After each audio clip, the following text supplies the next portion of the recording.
This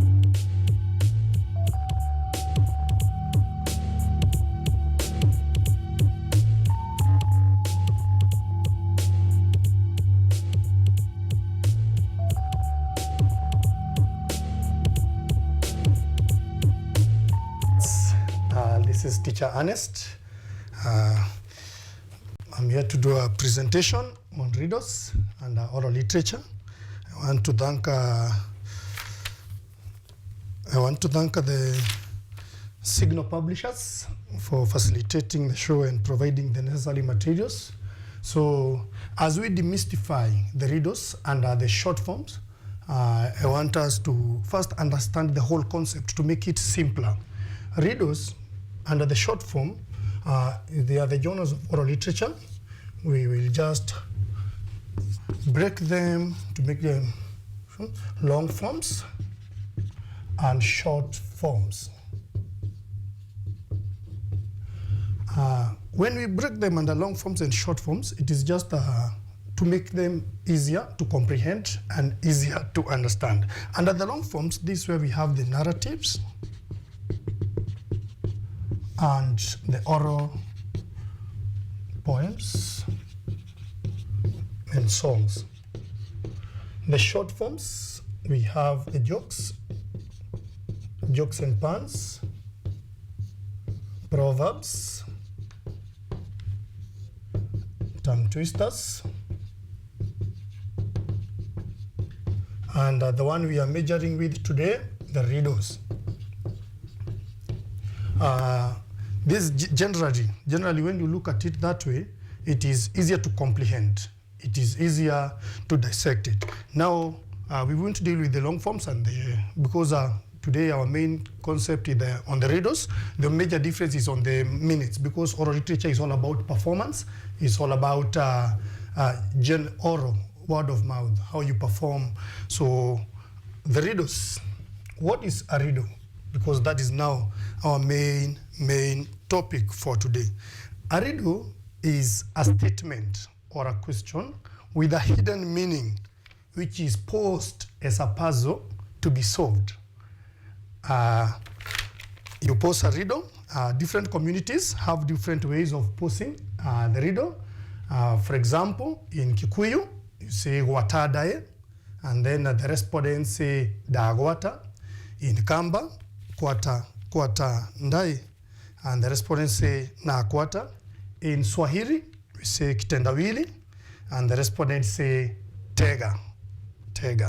So, what are the functions of these riddles? Why do we need the riddles? Riddles, they boost creativity. They entertain. Also, they are a source of them. They boost creativity of kids. They entertain, and they also add humor. Now, some examples of riddles. What gets wetter and wetter the more it dries? What gets wetter and wetter the more it dries? If you can think about that answer, if you said a towel, you are right. Another example, what can you catch but not throw? What can you catch but not throw? I'm giving a few seconds for the viewers to try and think about it. The correct answer is a cold. A cold. You can catch a cold, but you cannot throw a cold. The next one, the next example. What goes around the world but stays in a corner? What goes around the world but stays in a corner? The correct answer is a stamp. The last example.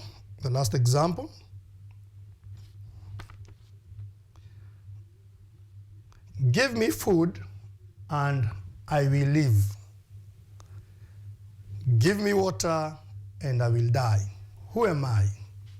The correct answer is fire. If you give fire, if you give water to fire, it will die. So then I'll come to the riddling process. Riddling process.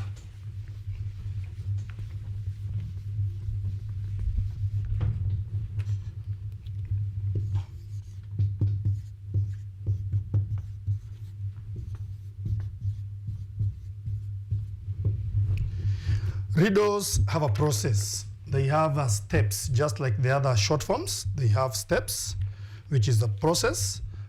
In riddles, we have the reader. The reader is the one who is posing the riddle.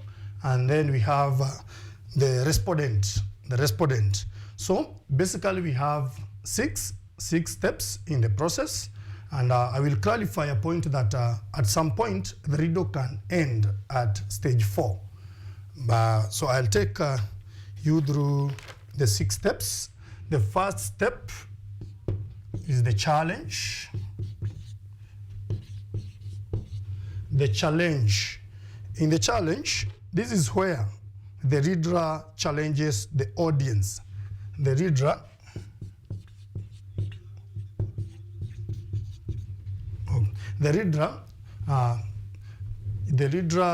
challenges the audience or the respondent. It will vary from community to community, like we explained when we were introducing. In the Kikuyu, you can say, "Watadae." In English, we say, "Riddle, riddle, I have a riddle." And then stage 2. Stage 2 is where we have the acceptance. The acceptance, this is where the respondent accepts the challenge. The respondent accepts the challenge, e.g., riddle come, bring it on. That is the second stage. And then the third stage, that is where we have now the pose or the riddle. The riddle itself. The riddle itself. This is now where the reader poses the riddle. And we can use an example. My house has no door. My house has no door. That's the riddle. Then we come to the fourth stage. The fourth stage, we call it the guesses. Once you post the riddle, now the respondents will try to guess the answer. When you say my house has no door, they can say anything. If they get the correct answer in the guesses, the riddle ends there. If the answer is correct, the riddle ends. But if they don't get the answer, we go to the fifth step. The fifth step, that is the prize. The reader will ask for a prize so that he or she can reveal the answer. So the respondents will give the prize. The prize is imaginary. It is not a physical prize. You can give a town. I give you Nairobi City. I give you KUTV. I give you materials from Signal Publishers, Igniting Thinking. Once you give the prize, once the reader accepts the prize, we come to the final stage, which is the answer. The answer. Now, this is where the reader will give the solution. In our riddle, my house has no door. The solution is an egg. An egg. So basically, that is what there is about the riddles. It's a small concept, but I hope it is clear and well understood. I will give some sample riddles, so that you can try to solve them following the process, the riddling process.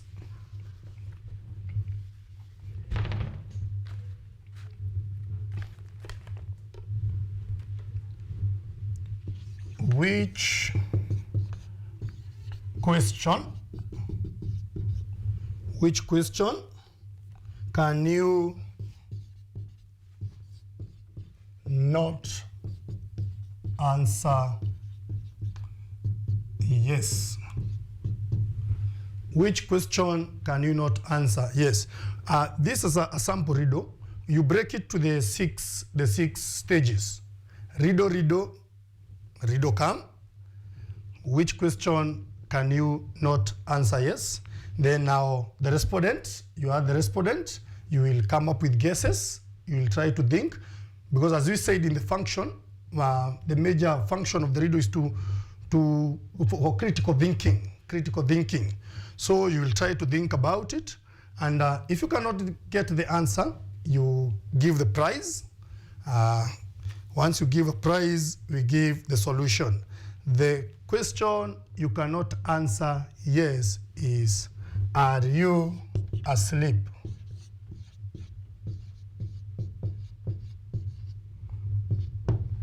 When somebody asks you, are you asleep? That is a question you cannot answer yes, because if you say yes, it means you are not asleep. And if you are asleep, then definitely you cannot answer.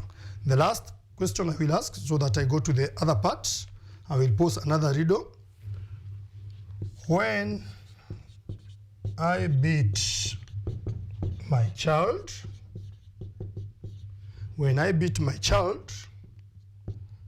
people dance. When I beat my child, people dance. Who is my child? Again, through the 6 processes, because those are the most important. The riddling process is the most important. Riddle, riddle, riddle come. Posing the riddle, when I beat my child, people dance. The guesses, you can come up with as many guesses as you can, and then you give the prize, and we reveal the answer. The answer is a drum, a drum.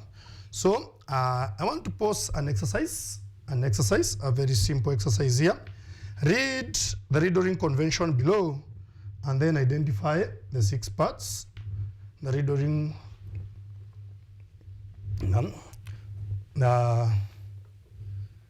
once you read this riddling process, and then you can try to decipher the 6 parts and see if you can get it.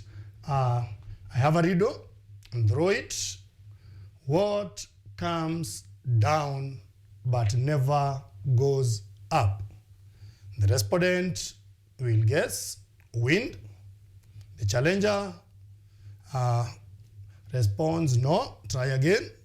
Bird. What will you give me if I offer the solution? You will have the entire fire to yourself. As you can see, the prize is imaginary. You don't give an actual prize like money. And then the challenger says the answer is rain. So with that, can you try to identify the 6 parts? If you can try to identify the 6 parts, then you are right. If not, you revisit, you go back a bit, what we have covered, and you have tried. The answer will be on the screen. Identify the 6 parts. The first part is the challenge. The challenge, I have a riddle. The second part is the acceptance. Draw it, bring it on. The third part is the pose, or the riddle itself. What comes down but never goes up? And then the guesses, wind or bird. And then the prize, fire. And the solution, rain. As you can see from the screen, once you are asked such a question, because that's a question you can get in the exam, read the riddling convention and identify the 6 parts, you have to clearly illustrate them so that you can get the maximum marks. Clearly illustrate. Show the challenge and put it. Show the challenge and then illustrate it, acceptance, because every part will have marks.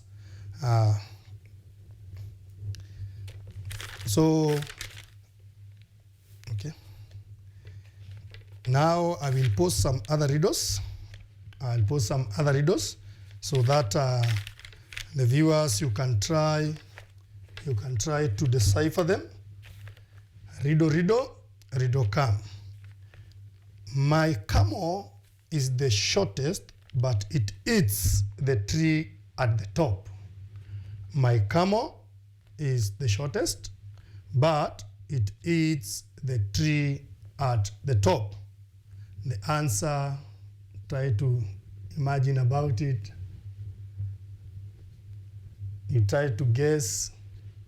My camel is the shortest, but it eats the tree at the top. Well, if you cannot get the answer, the guess, I'll give the answer. The answer is a bird. A bird. Another riddle. Another riddle. Riddles are fun. They were mainly children. The kids are the ones who participate in riddles to keep time. So another riddle. My daughter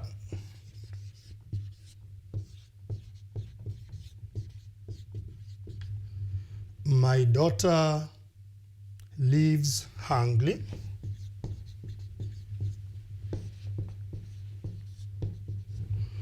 My daughter lives hungry and return full.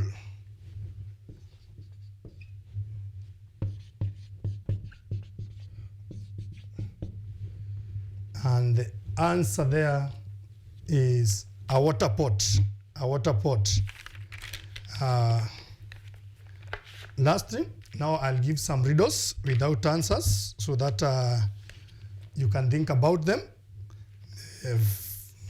as an exercise.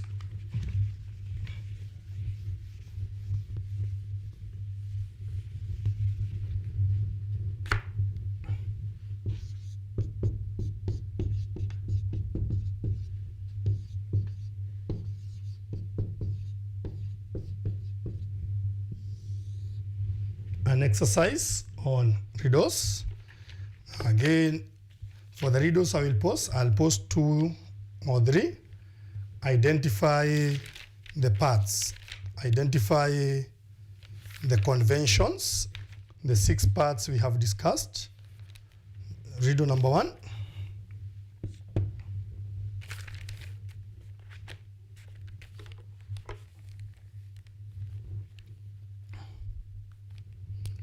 What tree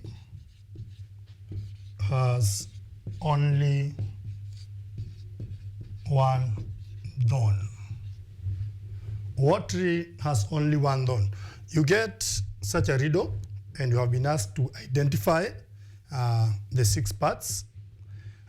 You will come like we did in the other riddle. The challenge.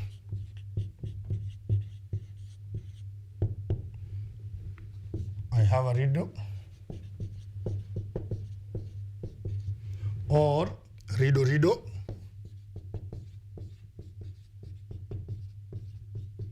Or if it is in Kiswahili, kitendawili. Then the second part, the acceptance.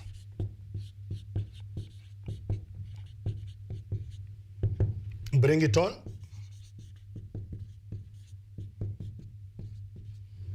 Bring it on, or throw it. Or if it is in Kiswahili, tega. Then the third stage, we have the pause, or the riddle itself. The riddle itself, and this is the riddle. What tree has only one thorn?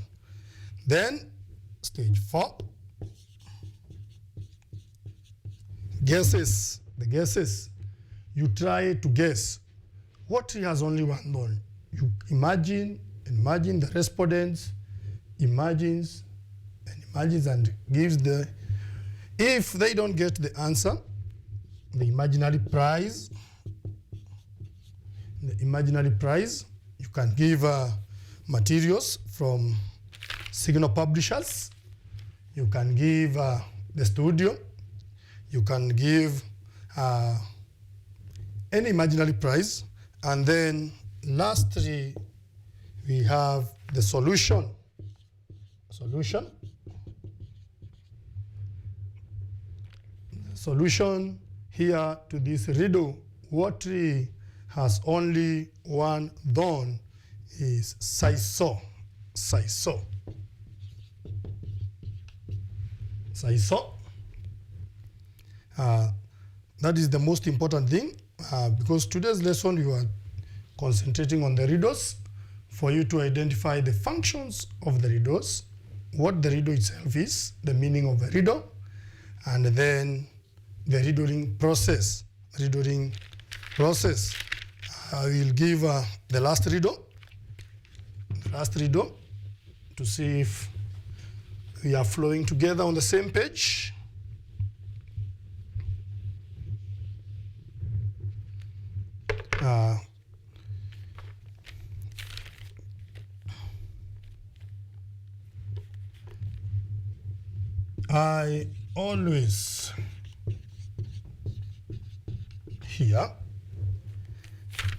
I always hear him, but cannot see him.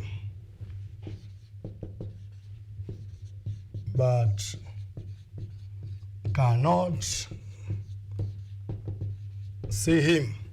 I always hear him, but cannot see him. Again, you are given such a riddle, and you are expected to identify the 6 parts. The same way we have done. Stage one, the challenge,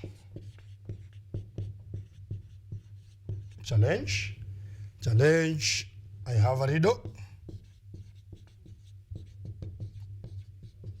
or riddle. Stage 2, acceptance.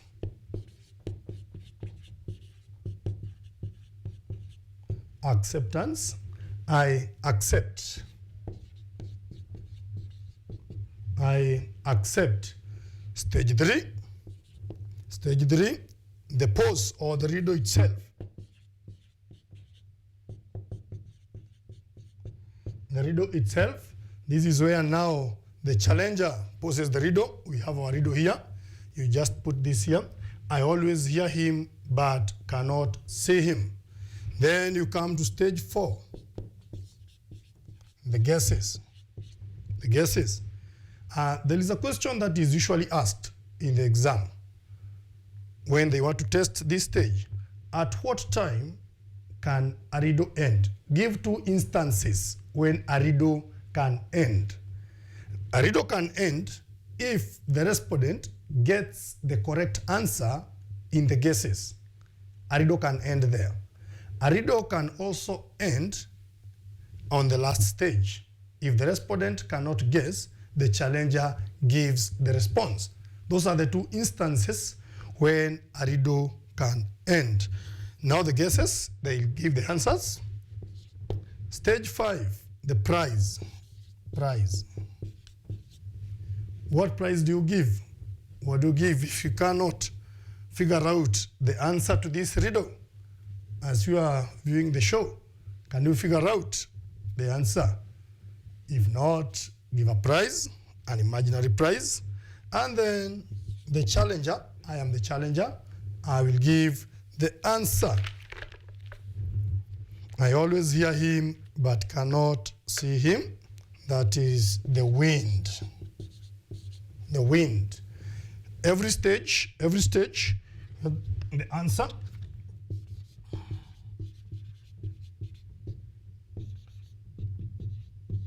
Wind. Every stage, you go stage by stage, illustrating. You give the challenge, you give the respondent accepts, I accept, or bring it on.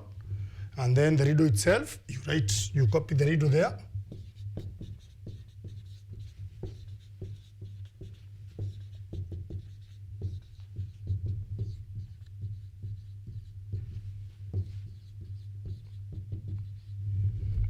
Then the guesses, and put either etc and so on and so on. Then the prize, you can give signal publishers,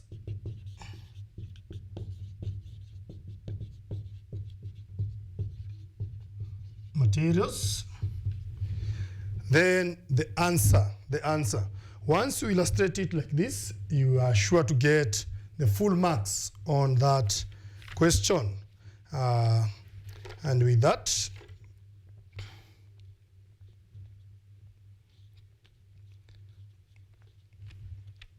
I will leave by giving now 2-3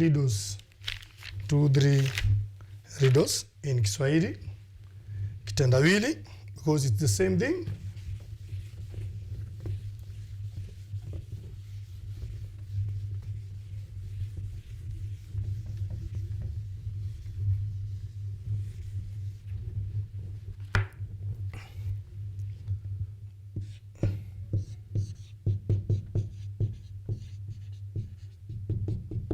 Kitendawili. This is the first stage. Tega. Stage 3, you give a riddle in Kiswahili. Nyumba yangu haina mlango.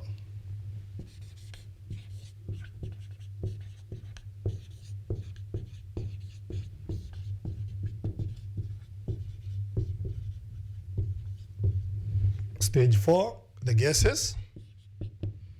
The respondent will try to think about it. Nyumba yangu haina mlango. What can that be? Can it be a fortress? Can it be a tower? So guesses or majaribu.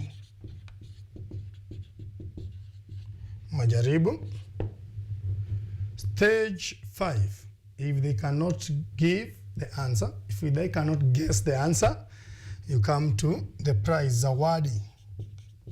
What do you give for that riddle, for that kitendawili? What do you give?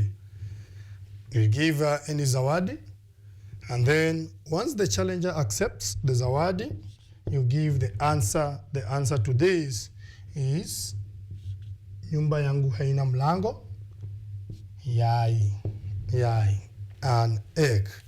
And with that, I come to the end of presenting the riddles. I've been your teacher Ernest, from St. Anne's, Mariaine, Ngatondo North.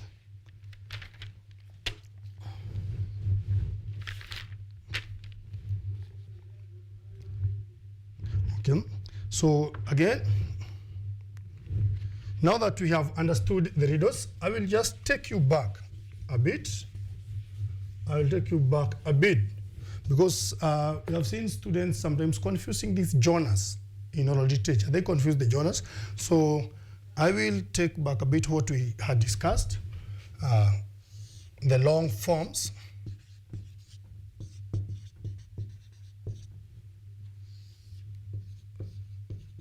short forms. Let's demystify this. Long forms, the narratives, oral narratives.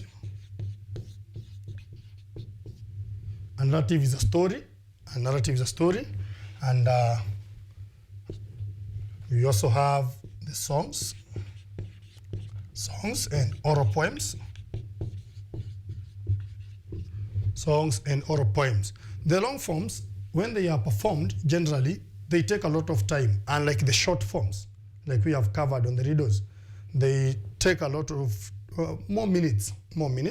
So we'll discuss, we'll just illustrate a few narratives and a few songs, but I just want you to have this table clearly so that we can touch each one of them shortly.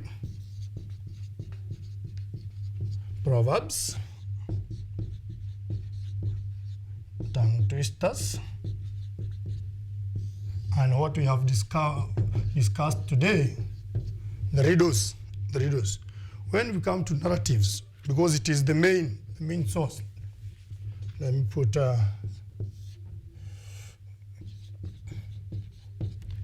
narratives. Narratives are stories.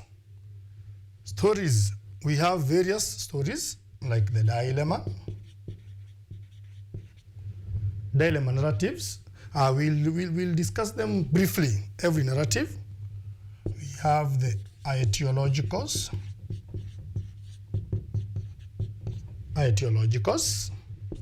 We have the myths. We have the legends. We have the tricksters. We have the ogre.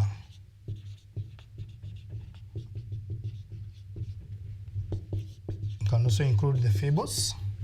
Now, when we talk about the dilemma narratives, the dilemma stories, these are stories which are, they pose a challenge to the one listening the story because they have two options which are equally difficult. A dilemma narrative will give you choices, but all the choices are difficult. There is no choice that you can just take easily.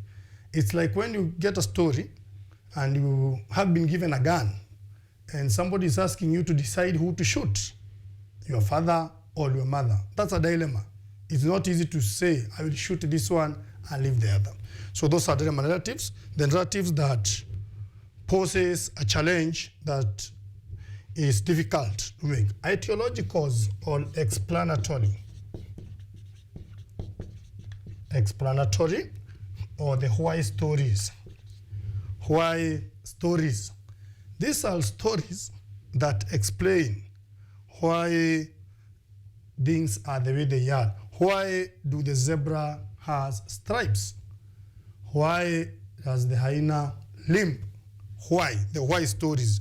They just try to show why the hen scratches the ground, why the dog lives with men, and so on and so on. Those are the etiological stories. The myths.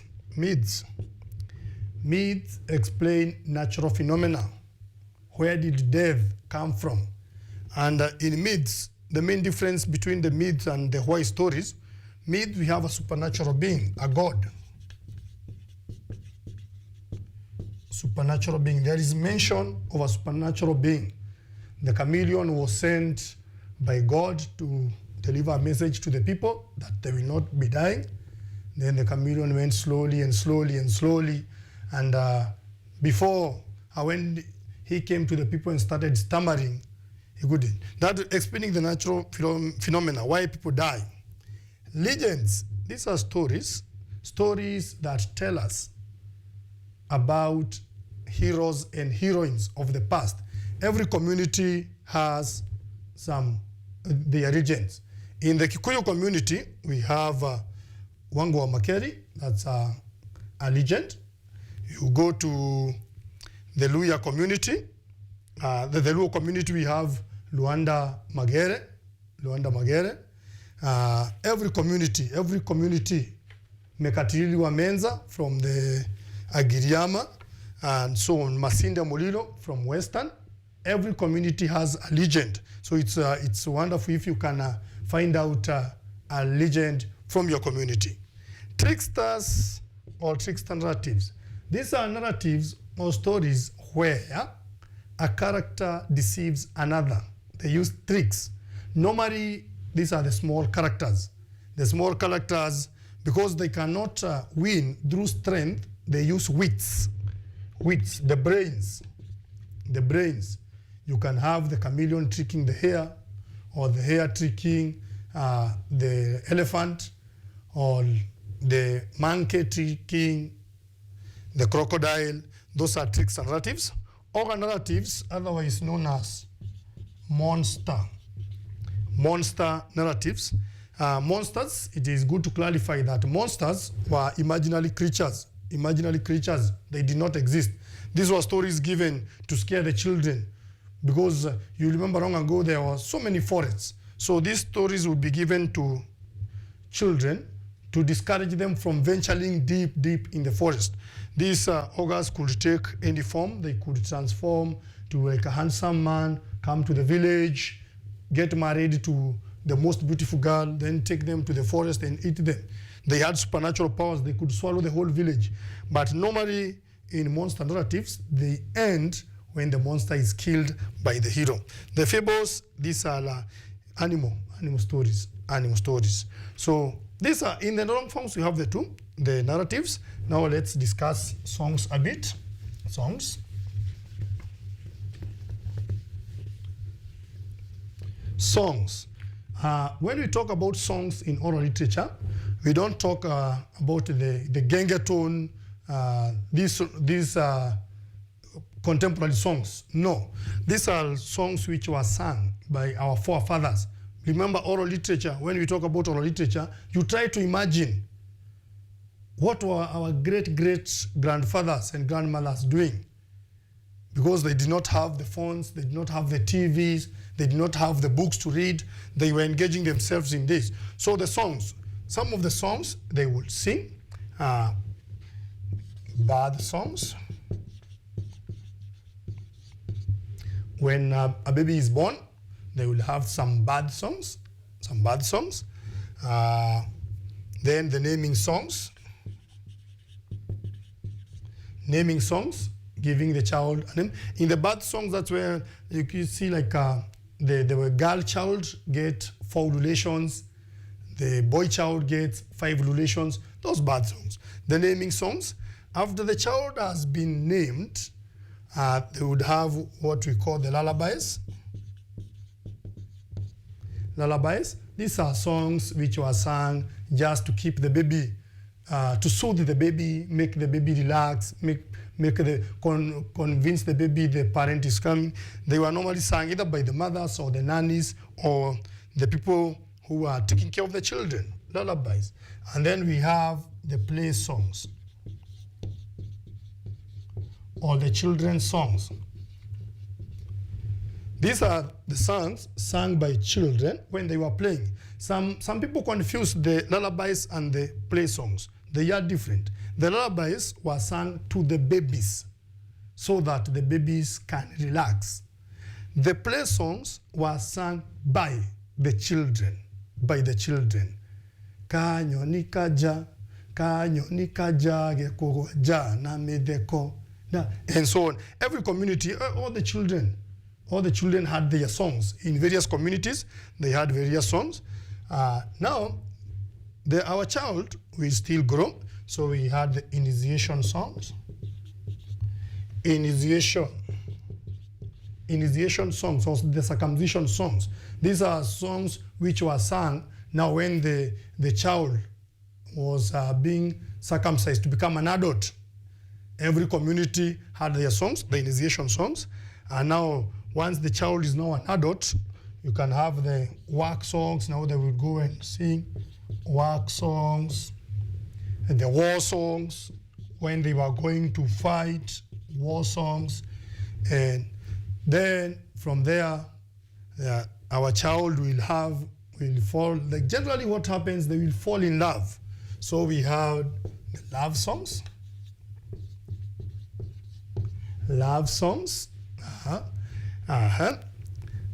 Okay. And the love songs, after the love songs, okay. After the love songs, now they would have the wedding songs.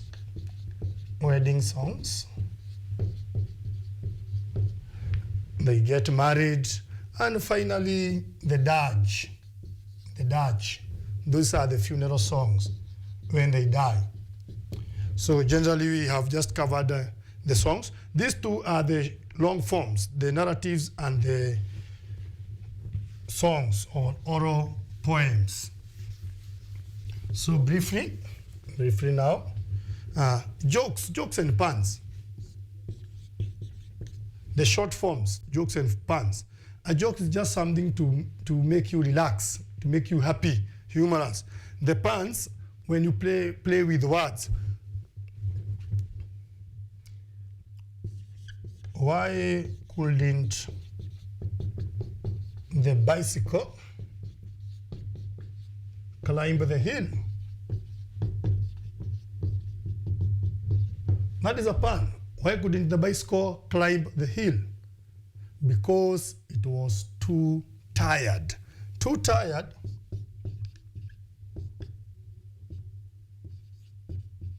It has two tiles. Another pun. What do ghosts serve for breakfast? A ghost, what do ghosts serve for breakfast? Ice cream, ice cream, ice cream. Playing with words. Those are the jokes and puns. The proverbs, medali. These are wise sayings. Proverbs and wise sayings. They were just for advice. Normally, they were told by elders to the young ones. And every community had them. Tongue twisters. These are the short forms which help in speech. How many cans? Kana can, if a cans. Kana kani kora, kona kora, kora, nako kora, kona kana kani kora, kora. So generally, now that we can get that, we have already covered the riddles. At least, I hope it is now clear. When you are deciphering the oral literature, you can tell the long forms and the short forms very clearly. And we have tried to touch every aspect briefly. And next time we have more time, we'll maybe go deeper into the narratives. The short forms, we have them. So I want once again to thank the Signal publishers for enabling the materials we are using today. And hope you have enjoyed. Signal publishers are igniting thinking. When you want to book the contacts, the contacts are on the blackboard, on the screen. So you can contact them for educational materials, and they will really assist and come through for you. So we have come to the end of our session for today. Teacher Ernest from St. Anne's Marine Secondary School in Gatondo North, and I have enjoyed the show. I hope you have also enjoyed the show. And that's that.